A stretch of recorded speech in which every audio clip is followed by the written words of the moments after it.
Hello，大家好，朱春豪。位處筷子基嘅逸園跑狗場已經結咗業啦。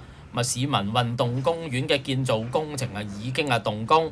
有傳媒就關注啦，逸園跑狗場逸園嗰個招牌嘅去向。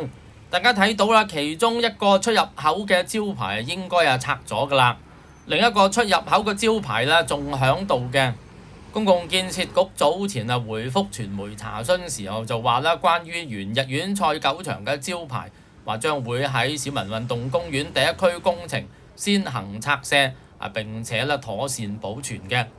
即係個招牌拆咗落嚟應該冇整爛到而家保管緊，但回覆未提及會唔會再重新展示。呢啲其實都係屬於集體回憶嚟嘅。唔知政府會唔會保育佢啦？留低第日再重新拎出嚟放喺邊度展示？咁係話唔埋澳門搞非博彩元素，話唔定將來會搞個博彩博物館都唔一定。到時呢啲展品就有用啦。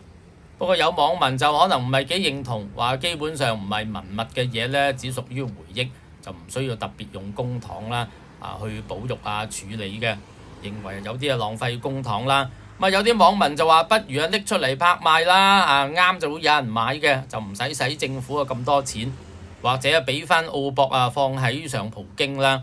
不過狗場應該係四太梁安琪喎，所以有啲網友就話不如俾翻葡京人就解決啦。